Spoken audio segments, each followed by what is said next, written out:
Tuesday on our show, Stephen A. Smith said that he's hearing that if Kevin Durant doesn't stay in Oklahoma City, L.A. is his primary objective as a landing spot as opposed to South Beach or even his home of Washington.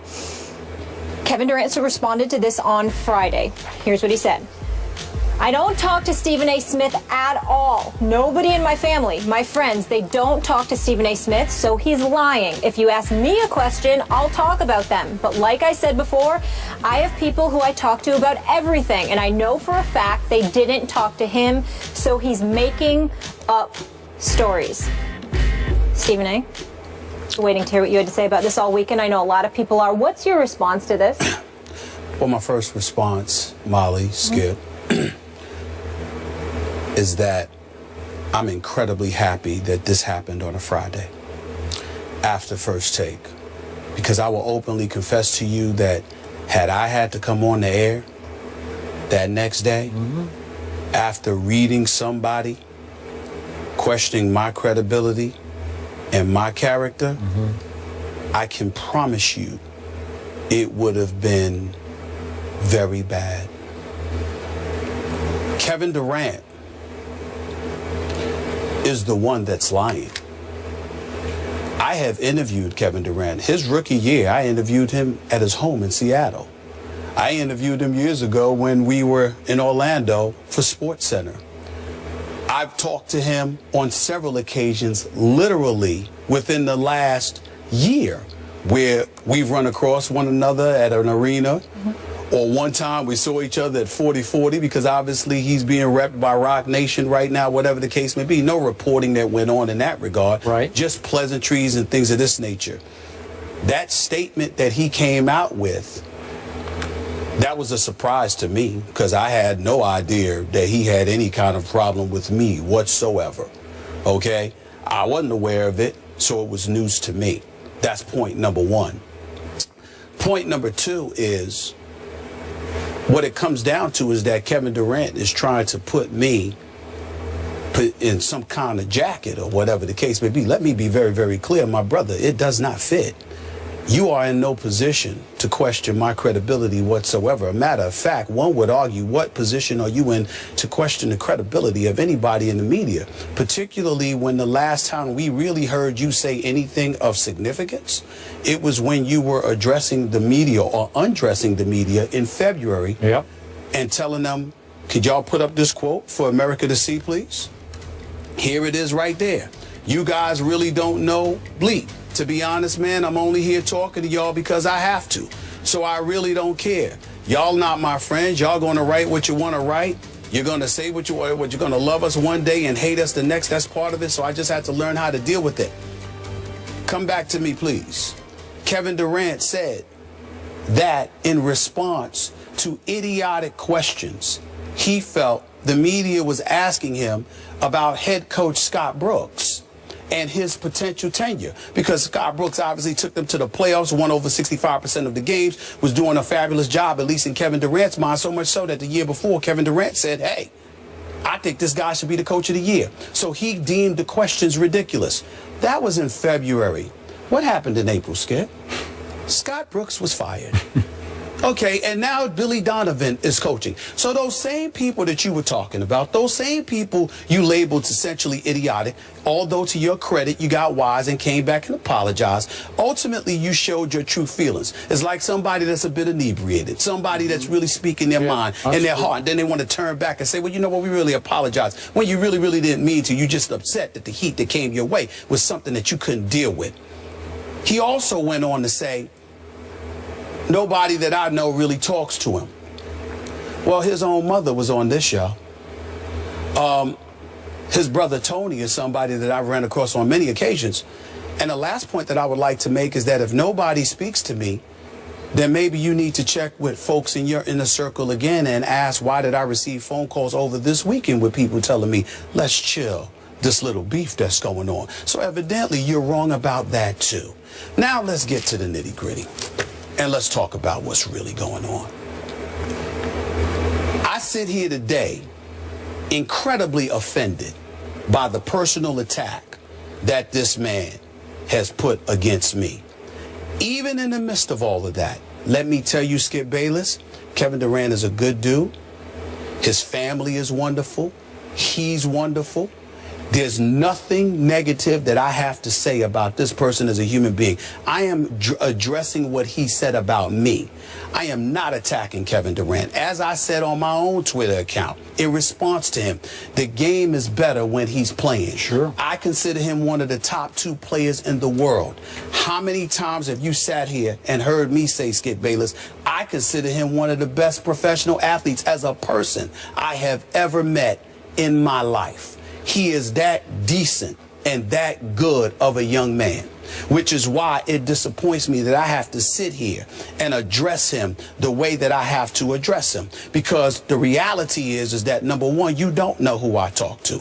Number two, if I'm so wrong, why haven't you not signed an extension with the Oklahoma City to stay for years and years to come? Is it not you that alluded to how you're willing to entertain free agency? Are you trying to tell me you're not going to consider the second largest market in the United States of America, particularly with Kobe Bryant scheduled to depart? And it's clearly a home that Russell Westbrook, who starred at UCLA, might not mind going to a year after you go, if indeed that were the case. All of these things that I said make absolute sense.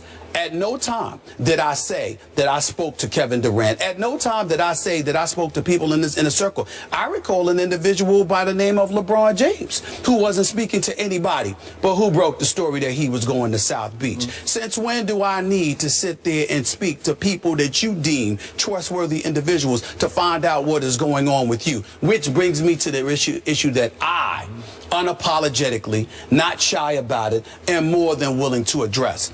Let me say this, because I know that we as reporters don't like to say this because it comes across as, you know, a bit boisterous or whatever the case may be. I'm sorry, Skip Bayless. My career spans 20 plus years. How many reporters do you know has broken as many stories as I have? All of these folks that want to talk about me, Washington Post picking up the story, USA Today picking up reputable publications. I'm not calling out anybody. I'm just addressing people who are willing to call me out. Are we willing to put my resume up against the people who talk about me? I welcome that. I know it's not popular to say, but this thought process that says, hey, well, you know what? He's just somebody who runs his mouth. I don't show up at NBA arenas. I'm not on the road. I'm not inside of those locker rooms. And more importantly, what I would like to ask Kevin Durant and some of the brothers who talk behind my back in the NBA that probably put him up to something stupid like this, let me ask a question. Do you really want me to come out of this seat and go back on the scene? Do you really want to see me in an NBA arena? Because I can assure you I find out more in 10 minutes than I can get from 50 phone calls. I have proven it. Now, we can sit up here, we can debate all day long till the cows come home. I am a black man on national television with a big mouth. And I will still stand up here today and I will put my resume spanning 22 plus years up against anybody in this industry. We really want to go here? We really want to start something with me? You sure about that? I just want people to think about that, because what I'm saying is this. How many times, Skip Bayless, have you seen me over the years sit here and say to me, we ain't getting into people's personal life. We ain't going there. We ain't touching. We just talk about their game. Russell Westbrook is a great guy. LeBron James is a role model extraordinaire. Kobe Bryant has overcome a lot of things. He's one of the greatest professional athletes I've ever seen. I don't just love Kobe, I revere him, regardless of how he feels about me at this moment in time, because he didn't like what folks were saying about the whole LaMarcus Aldridge fiasco. Is there anything else that I can say about Dwayne Wade, about how great of a person that I think he is? Steph Curry, you know, Chris Paul, the list goes on and on and on. But the level of sensitivity that Charles Barkley and so many others have alluded to is growing quite alarming. Because somehow, some way, everything is personalized. And it's got to the point where it's utterly ridiculous. Kevin Durant is the last person on earth that should be going off on the media like that. Not that he's done anything wrong, because the guy is a great person. And I still stand here and say that at this moment in time, the NBA is better when Kevin Durant is around. Okay. He's philanthropic, his charitable donations, American Red Cross, the list goes on and on. He's a phenomenal person, not just a player. But the guy and the sensitivity that these guys display The way they are on attack, somebody needs to tell them, it's time you pump the brakes. We don't have to talk to you to talk about you. You want to start something, that's just not the wise thing to do, especially when you have no validity. I am going to repeat. I said, if Kevin Durant decides to leave OKC, I'm hearing that LA is a prime spot that he is considering. Not to say he's not considering DC, Miami, New York, or whatever. That's what I heard. I'm not lying. If I were wrong, Kevin Durant would have signed his extension with OKC. Okay? You being represented by Rock Nation. I know these boys. They're not small timers. They don't want Kevin Durant just because his name. They want him because this brother's going to do big things, and they're going to see to it that he's going to do big things. Are you trying to tell me these large markets are not a consideration? I said nothing offensive about him. I will not say anything offensive about him. I still stand here today telling you he's a good dude, but he's wrong. And the guys that put him up to it in their own way. I'm not talking about literally his comments, but in their own way, with their chirping behind my back all the time. They're wrong too. And the sensitivity that these guys are showing, they are making unnecessary enemies. I am not one of them. I won't be. I got too much love and respect for who these guys are and what they mean to my community. But I will say this lastly. You don't want to make an enemy out of me. And I'm looking right into the camera, and I'm going to say it again. You do not want to make an enemy out of me. I'm not having it. I've done nothing wrong, and I'm not going to tolerate it. Let me stop you there. That's all I got to say. And I appreciate everything you just said. Do you realize you do not need to defend yourself on this, this issue? Yes, I do. Your track record as a reporter doesn't just speak for itself, it screams for itself. Because nobody I know, and I know a lot of NBA reporters, is any more plugged in on every NBA level, top to bottom, than you are. I know there's some great reporters out there, but no one has been more consistently accurate on the news, little and big, that has been broken than you have been. I hang my hat every day on your reporting on this show. I value it, I cherish it, and it hurts me to watch you have to defend it because of what one immature, wrong-headed superstar continues to do. This has been a pattern, as you pointed out, a pattern of behavior by Kevin Durant. Now, let me frame it for you a little bit. This is the way I see it from the outside looking in. You love this guy as a player. You've sat in that seat morning after morning and defended him and lauded his play. Am I right? I mean, I've lauded both his play and him as a man. As a man. So I'm sure a part of you is stung by this, that he would do this to you after all the support you have voiced for him. Am I right? Yes. Okay, now let me look at it from his side. I know for a fact he has worked hard to eliminate the size of his circle around him, that he's tried to tighten the circle of people close to him. And now it's down to pretty much a manager and an agent, and that's it. So I think he was stung that somebody that's no longer in what he considers his really tight inner circle is speaking to you, and he's paranoid about that. It doesn't matter, because you know a lot of people who know a lot of people, and I have no doubt that what you said is dead on and has been operating somewhere in Kevin's thoughts. It just put him in a little bit of an awkward position, but he could have handled it if he would just grow up. He could say, look, my heart's in Oklahoma City. I have no plans to leave here. Respect what Stephen A. says, but right now that's way off base because this is what I'm going to do. There's a way to handle that that would make you, it wouldn't put you in an awkward spot, because when you use the operative word, he's lying, I know that's going to push the deepest hot button in you, because now your integrity has been called out and questioned. Remember this about Kevin Durant. He is playing under the most protective anti-media bubble in all of the NBA, erected by the Oklahoma City Thunder. Am I right about that? Yes. they're so out of bounds in how they're teaching these kids to deal or not deal with the media, because the media can be their friend. Most of those reports, the great story was done last year that we talked about on the Oklahoma City media and all the paranoia of the franchise. I don't know why it is, but it has now infected both, I think, Kevin Durant and Russell Westbrook and how they deal with the media. Is that fair to say? To some degree, it appears that way. Yeah, it appears that way. So I relate to you because you remember it's been, what, 5 years ago? Listen, there was no bigger Durant fan in the media than I was when he was a freshman at Texas. We're going back to our cold pizza days. I used to every day say, this Kevin Durant is going to win scoring titles, plural, in the NBA. And the people I was debating would laugh and scoff at me. And then they lost by 21 in an early NCAA game to USC, Nick Young and company. And everybody said, you're going to be so wrong about this. And I continued to fight for my guy, Kevin Durant, until what happened? He turned on me as soon as I started criticizing his buddy Russell Westbrook for shooting a lot of Kevin shots. What did he tell the Oklahoma City media? Skip knows nothing about basketball. And it hurt me. It hurt my heart. I told you that on air.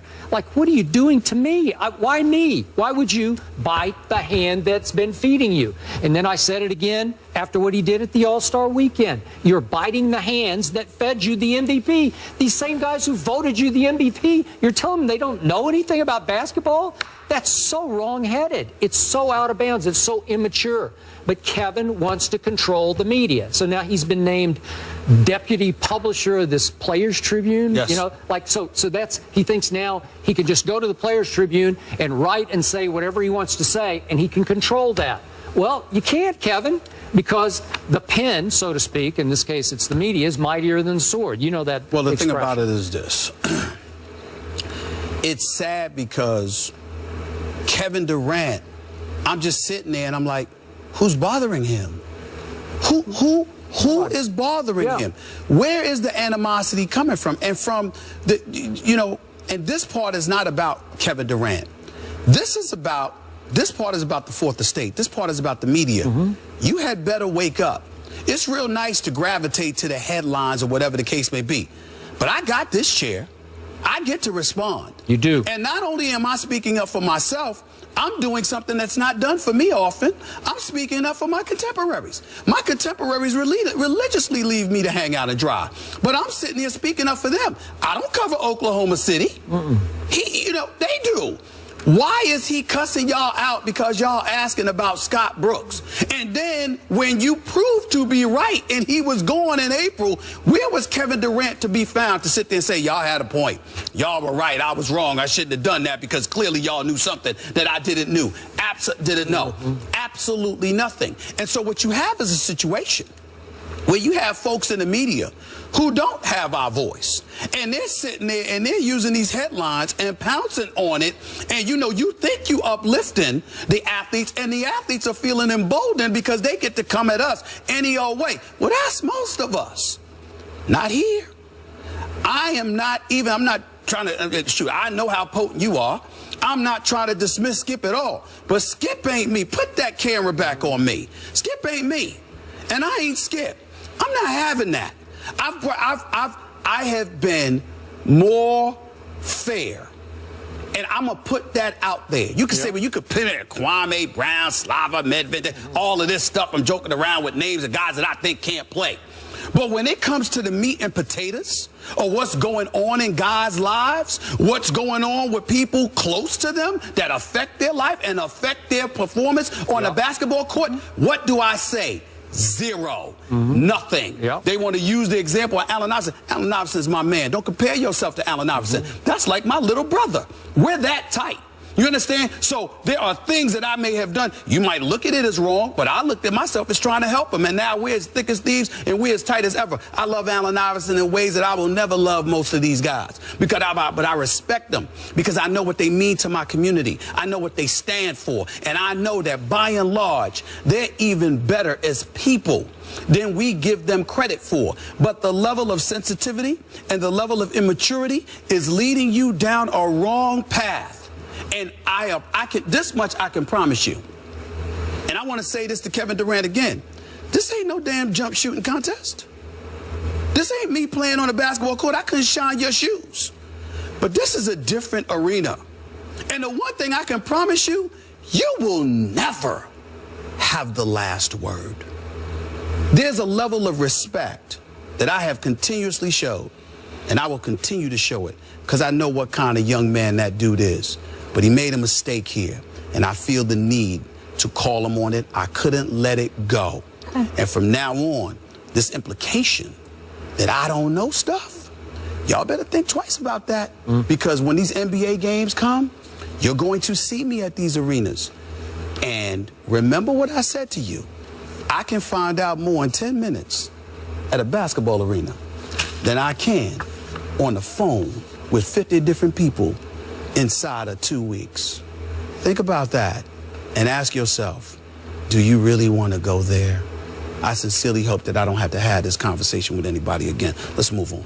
Appreciate it. Let's leave it there. And to your haters, if you don't like somebody, Stephen A., but you watch everything they do, you're a fan. You both have a lot of fans. I've said this to Skip before. Much more First Take after the break. Keep it here.